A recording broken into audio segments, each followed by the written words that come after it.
What every person wants, and especially people in the workplace, is to be seen, respected, valued, and protected. That's what we all want. And we all have the opportunity to bring that forward. This is one of the coolest book packaging things that I've seen. It is about leadership. Each and every leader in your company or in your circle has an opportunity to lead in a way that unleashes talent in every single person in your charge. And there she is. Hi, Evan. How are you? I'm great. Tara, Jaye Frank in the house. I got your book. I got this morning, so I haven't had the time to go through it and everything, but I got this awesome package. It's called the Waymakers, and I thought it'd be cool as a start to kind of go through the whole idea behind this, because this is one of the coolest book packaging things that I've seen. So quickly, what is this? So this is our box. Why is it shaped like a door? What is this? Well, I'm sure we'll get into it, but a waymaker is someone who opens doors for other people. So that's why there are doors on the front of the box. And then as you open it up, this was so cool. Like I got to show it. So the first thing that I saw, actually before even getting that, you had this amazing letter. So she wrote this awesome letter, and what was cool about it is it's old school, sealed, and the logo, I don't know if you guys can see that well, like the logo it says the Waymakers here, actually sealed. So it's like, wow, that's a nice little personal touch we got there. So then I open this up, and the first thing I see is this. So it's like the manifesto of what the Waymakers is. So what is the manifesto? Why is it wrapped up, in this cellophane? What's the point of having this in the box? First of all, I love your question. So I actually wrote the manifesto as soon as I finished writing the Waymakers, because I wanted to have a clear and poetic, honestly, articulation of what it means to make a way for other people. And so I wanted to write that for myself, but I realized when I was done that it's also something I could share with other people. And we wrapped it like that because it's frameable, quite honestly. If anyone's really inspired by it and feels like they want to be a waymaker, it's something they can put in front of them and have visible to them on an everyday basis. You're talking about building a movement, and you're kind of giving people some of the tools to be able to build a movement and remember what they're doing. So it's not just about read a book and then it sits on the shelf, but it's like, hey, maybe you want to post this up, and not everybody will do it, but it's a nice, like that the forward thinking of it. Anyway, and I love people who are building movement. So this already, as soon as I opened it, I was like, yes, I love this. Thank you. Okay, so the next thing was this little box, which I thought was a chocolate. Everybody thought it was chocolate. Yeah, I was like, ooh, what's this goodie? She's bribing me with some chocolates. It'd be like caramel on the inside or something. But it's better. It's a key. Yeah. And so it fits well with the door theme of the box and the whole messaging. So the key says making a way for everyone. What's the key? What's it all about? Why a key? Well, the key is to open the doors, right? So if we are the waymaker, if we are the individual who is willing to make a way for others who have been shut out, then we use those keys, and that could be insight, that could be access, that could be opportunity. We use those keys to open doors for other people. So that's the symbolism there. Right, and a lot of doors are locked, or at least people think that the doors are locked. And so it's like, hey, let's open the door and hold it for other people to walk through. I love it. It's such a great reminder. Okay, then came these things. We don't even have the book yet. Then came these things, and I have not opened these. So I thought we could, I'd look at it. You can explain what these are live while we're on camera. But it looks like there's a bunch of cards in here and some envelopes. So what's the point of these? Well, part of the waymaking journey, Evan, is building relationships with people, and especially building relationships across differences, so that we can use what we get to know about people, their dreams, their skills, their talents, and help create opportunity for them. So the greeting cards are one way that we can build relationships with other people. There are 6 in there. There's a thank you, an encouragement, a congrats. And this is how we kind of deepen that connection. I worked at Hallmark for 21 years. So because I worked at Hallmark for so long, I started my career as a greeting card writer. It felt appropriate that we bring that background and that expertise into this journey forward. Cool, I love it. Well, I'm gonna dive in and send some of these out. Yeah, and then the last but not least, hey, here's the book. There it is, Waymakers. You guys can check it out. YouTube, I'll link it up in the description below if you want to go see it. And when I first heard about the book and what you're trying to do, initially I thought, well, how am I going to make sense of this? Because a lot of what I do is entrepreneurship. It's not giant corporations, and for most entrepreneurs they're solo people, right? So they're not really even thinking equity or an inclusion, because like I'm one person just trying to get by.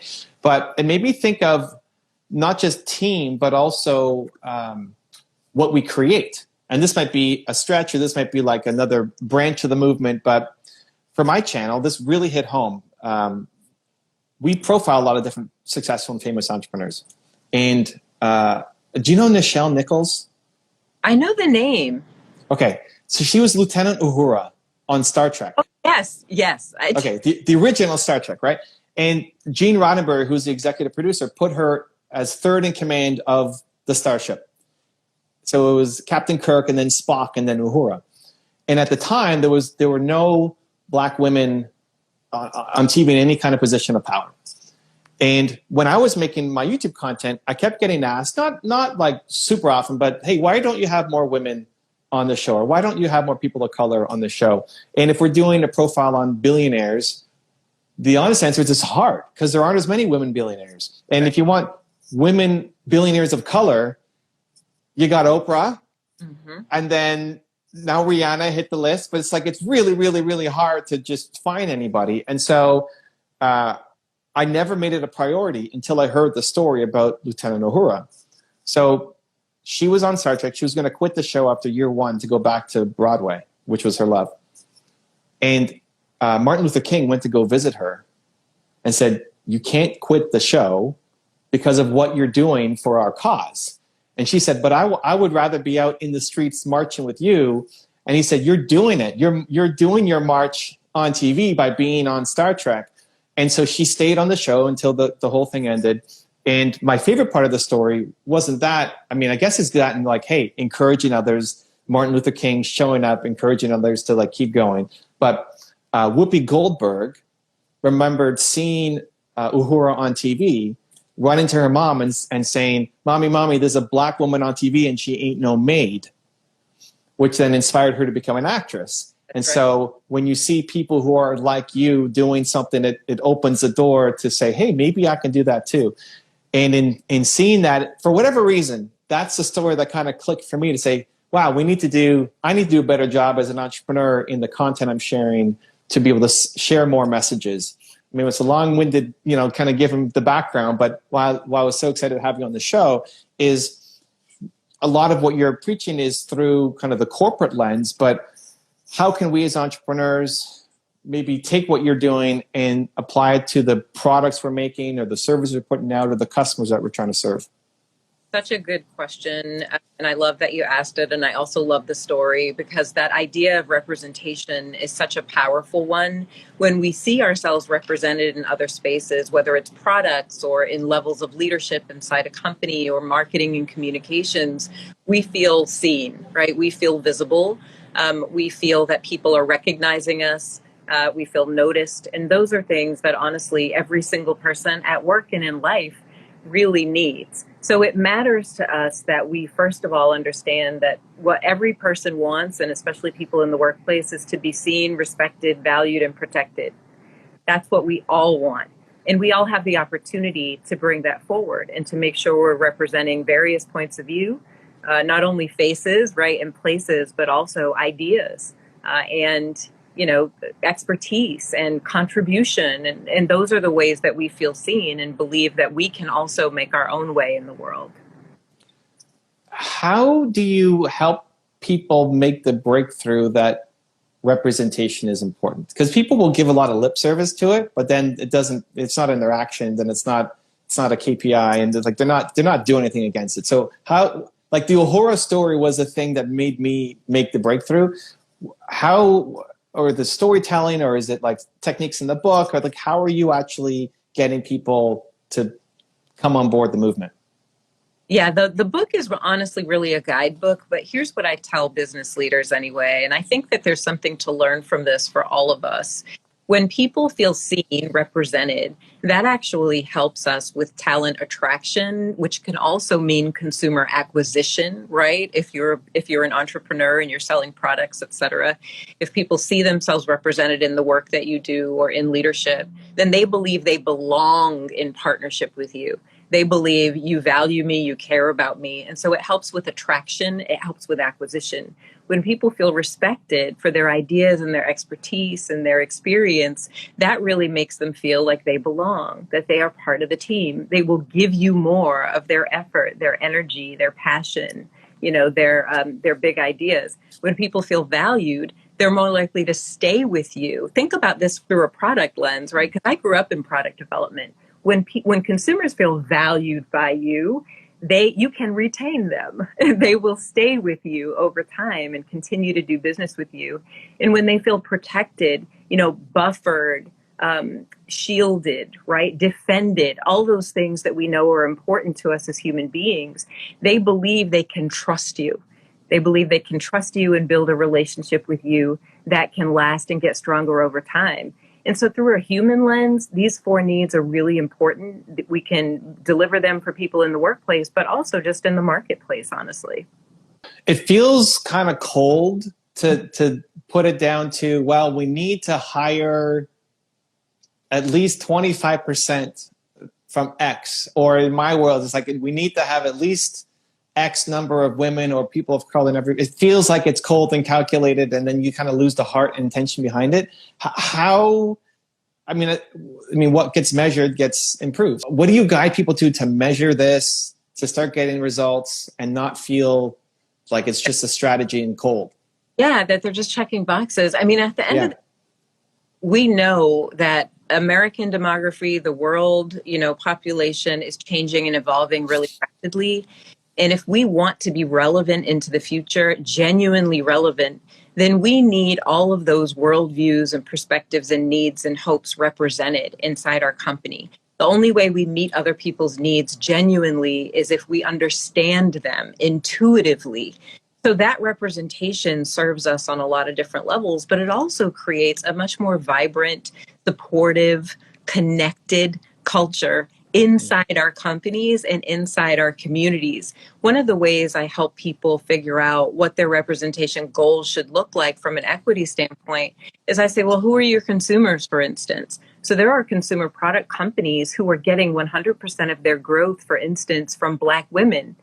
It makes sense that you should have Black women in your leadership making decisions if those are really the people who are growing your business long term. So that's one way we sometimes think about it. Other times it's, who are your consumers, or it's what is the demographic makeup of the communities that you're serving.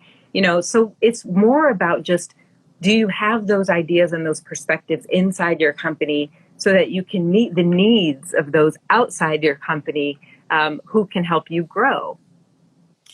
And so do you give a scorecard or a checklist or like help in quantifying it so that they can get to the end of the year or end of the month or quarter and say, hey, like, we're making progress on this? Yeah, I help people think about it. But, honestly, I help them frame it and think about how they might set goals. But the thing about the Waymakers that is so powerful to me and to the people that I work with is it is about leadership. So it's not really about just numbers, right? Or about just targets. It's saying each and every leader in your company or in your circle has an opportunity to lead in a way that unleashes talent in every single person in your charge. So not just the Black and brown people, not just the women, but if you can behave in a way and make choices in a way that makes every single person feel seen, respected, valued, and protected, then you will have a more successful team and a more successful company. So yes, there's the numbers part of this, but there's also the human part of this. There's also the relationship piece of this. And we all have an opportunity as leaders to lead forward in a much more human, connected, and compassionate way. And that's really what the book is about. It's people say, is it a diversity book? And I say, not really. It's a leadership book with inclusion at the heart of it. So, I live in Canada, and we might be a little more inclusive, or at least growing up, like we're all from different cultures and backgrounds. I remember I did a series on my YouTube channel where we did a week showcasing women. So it's just women. Like the whole week was women, which was actually pretty well received. I mean, it didn't blow up in terms of numbers, but the comments were great. And then we did a series on Black excellence, profiling Black entrepreneurs and their stories. And the amount of negativity, it was like very love or hate, right? The people who felt seen loved it, and everybody else, not everybody else, but there was a very vocal minority. And it was shocking to me what level of disrespect there was. Yeah. People asking me, like, well, where's the white excellence series? And I say, hey, I feel pretty well represented by the content on my channel. And so I had, like, of all the series that I've ever put up on my channel, that was the one I had to be the most on top of the comments for the negativity. Is there something about race versus gender or other things that because I was blown, like, I didn't expect it. That was a big blind spot for me, and I maybe I'm not in tune with American culture, but is there that big a divide? Are you seeing that too, or is my experience just different? Well, I'm so glad you brought this up, honestly, because it is very real. I think when we ignore the fact that there is a percentage of the American population or any population who really is comfortable with and prefers to preserve that power and position that has been enjoyed for so many centuries, and they don't necessarily want to see it evolve. They don't want there to be equitable outcomes. They don't want diversity to be represented. They truly want things to stay the way they are, and even possibly go back to the way they were, right, a few decades ago, when there was even more of a gap between what everyone has access to and opportunity for. So what I tell companies, honestly, because they're starting to feel this backlash for sure, whatever happens in society happens at work too, because we are people and we go between those two places. I tell them, look, anytime you take on any major change, you're always going to have 20% of the people on the front end, like, let's change, let's do it, let's progress. And 20% on the back end saying, let's preserve, crossing their arms, digging their heels in, basically saying, don't touch my stuff. But 60% of the people are going to be in the middle. They're going to be sitting on the fence, watching, observing, trying to figure out if they have a role to play, and if so, what that role is. And quite honestly, Evan, is an invitation to those people. It's not trying to convince the 20% on the back end that they should want equity. I know they don't. They know they don't. That's okay. That's normal. And it's also not saying to the 20% you're not doing enough. It's saying to the 60, without you, we cannot make progress. Without you, we don't get to equity, we don't get to representation, and we don't get to move forward collectively. What about things that may not be as visible? So I mean, you can tell the difference, in gender, color of your skin, etc. But how about things that may not be as visible that people are afraid to admit or come out or say things about themselves? Is that, assume that's part of the message and what you're trying to do. How do we account for things when it's not? Is it still back to just who are your customers and let's bring them in? Like, how do we recruit or find the people who are, it's not as visible a choice? Yeah, I think when you communicate to people the kind of company, organization, entity you want to be, right? When you really clearly articulate your intent, what are your values? What are your beliefs? What is your preferred future?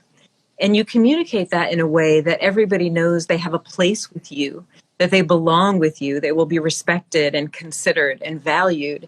I think what you're doing is opening the door for lots of different kinds of people. You're not necessarily saying we only want these people or those people. You're saying all people are welcome here with your unique perspectives and experiences and your differentiated ideas. That's why my work, honestly, is really human-centric. It's not about how do you get more brown people in your company.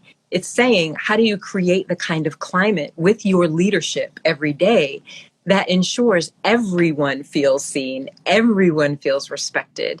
And if we can lean forward in that way with recognition for the fact that not everyone has felt seen, has felt respected or valued, then we can make more conscious choices, right? And mitigate our biases a lot more intentionally. So, this is Mental Health Awareness Month. I have suffered from generalized anxiety my entire life, as long as I can remember. I had my first I think episode when I was about 7, 6 or 7 that I can remember. That is an invisible, right, disability that I don't necessarily lead with, but that changes sometimes the way that I show up. And if I have the kind of relationship with a leader where I trust them, where I feel they have my best interest at heart, where they care about what I'm aspiring to, then I may feel safe enough at some point to be honest about the ways that I feel limited. And it gives them an opportunity to support me, and then us an opportunity to grow together. So this human-centric leadership is really what I'm keying into and what I want leaders to learn to do better, which is why I wrote the book. Yeah, I love that. And it's kind of opening up some new pathways or questions for me. Because I think a lot of entrepreneurs, again, may not have 1,000 people on their team, but even hiring the first person or second person, if somebody either has something that's visibly, different than the leader or invisibly, I mean, honestly, everybody's got something. Yeah. How do we create the curiosity or the safe space, for somebody to be able to share with us as leaders, especially entrepreneurs are maybe not the best leaders at the beginning because the first time that they're hiring people. How do we create that environment so that people are kind of sharing their experience, which might be very different than ours? Yeah, I'll share a really pointed tool with you all because it's really helpful. There are 2 things. One, we can establish a psychological contract up front with each individual or a small team, which sounds like this. Hey, Evan, welcome to my team. I'm so glad you're here. I want to share with you what this company is really about, what I aspire to. This is the kind of leader I hope to be.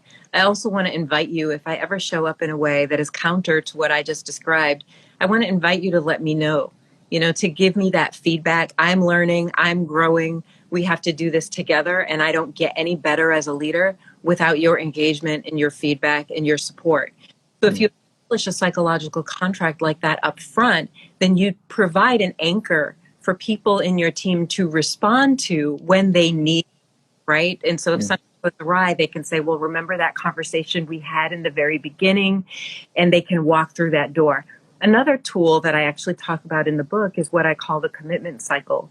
And what that looks like is bringing people together, whether it's 2 people or 1,000 people, well, not 1,000, or 2 people or 50 people, to say, if we had the most ideal environment or team climate, like the best climate you could possibly imagine, what would that feel like? Right? What would be happening in that climate? What would it look like? And people just basically blurt out adjectives and phrases that describe to them the ideal climate. Then you ask people, well, how would we have to behave in order to achieve that? Let's talk about behaviors. Then you ask people, what does each of us need to behave that way? And lastly, what is each of us willing to commit? What this does is it makes sure that everyone gets heard. And it also allows you to create a collaborative idea, vision, right, of the kind of team climate that you want to create. And it keeps people accountable for doing so. Well, people love that. They're saying, I've never heard that from a leader before. So that leaders got to read this book so that we hear that a lot more in the culture. Who are your heroes? Like who do you look up to who's doing this or at least inspires you to be a better leader yourself? Yeah, so I have 2 huge heroes, honestly, who inspire me every day and have ever since I was young. Oprah Winfrey, for me, is someone who has created, connections and meaningful impact with people just by being curious and caring about what other people are experiencing and making a way for them. So she's a huge waymaker for me, although she doesn't know it. And then I work. Yeah, she doesn't know it yet. Right, she doesn't know it yet. Sir, check. I received that. And talking about Angelo, I actually worked directly with her as her editorial partner for about a decade. Wow. I was at Hallmark, and I had so many teachable moments when I worked with her during that period of time. It started when I was 25 and went till I was 35, and I will never forget just the times where she kind of leaned in and told me, you're worthy of being here. You deserve that seat. You're as worthy of it as anyone. Don't give it up for anyone. And really encouraged me to claim my space, to raise my voice, to step into my future and to be confident in my abilities. What was crazy is I was the greeting card expert, but she was obviously, an amazing writer and renowned poet. And she would send me legal pads worth of greeting card writing because we did a product line with her. And I would have to kind of look at it and think about what adjustments we might want to make in order for it to fit on greeting cards and call her, and we would go through the writing. And it's crazy when I think about it now because I was 25 and like she was super famous and beloved, but she was so respectful of what I knew and understood, even as she had achieved such phenomenal success. And to feel respected by her at that time and seen by her, knowing that our life experience was so, there was such a chasm there, was a feeling I will never forget, right? And so I try to mirror that in my life today. I try to make sure people do feel seen and respected by me, because I do see them and I do respect them. When you pick two people who are very patient and willing to listen and open, I remember when Jay-Z went on Oprah and she didn't like how he kept using the N-word and he used it all the time. I don't know if you saw that episode. And he's saying it's really empowering. Like he uses it empowering. We take your label and we're going to flip it. And she just, they never got on the same page on it, but the willingness to come on and even have the conversation, to not just default close down the other person's perspective, and like the willingness to listen. I may not agree with you, but I'm going to listen and at least gain a little more perspective.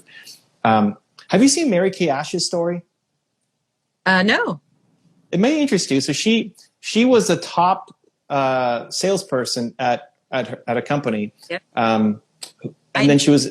I don't know like her whole entire story. Yeah. Yeah, she eventually just kept getting passed over for promotion. So she left to join another company. She became the top salesperson there, joins the board. Every idea that she puts out is being rejected by the board, says, Mary, you're just thinking like a woman. And like reject every single idea. And it got to the point where she trained somebody to then ultimately that person got promoted to be her boss. So her trainee became her boss, got twice her salary. So she quit the company and she wrote a manifesto, kind of like this, but it's more like a mini book. She wrote a manifesto for like how women can win in the corporate world. And she made a list of here's what an ideal company should look like. And then she said, well, instead of just telling people how to do it, why don't I just build a company? And that's what led to Mary Kay Cosmetics, billion plus in sales, everything else. And it's just like the idea of like opening the door for other people, being the waymaker of I struggled with this and I want other people not to struggle as much as I did. But it takes courage to become the waymaker. It really does. And I'm glad you said that because, a lot of us have good intentions, but I talk about in the book, our good intent is not enough, right? We can sit there. I tell a story in the beginning of the book of a conversation I had with a former boss where I was saying we need to put some things in place to really try to get better at this work. And he said, and I love him, by the way, but he said, I don't think we need to do anything formal. The people here are good people and they want to do the right thing. And I think that assumes too much. I think it assumes people know what the right thing is. And it assumes that even if they do know what the right thing is, that they have the courage to actually do it. And that's not always the case.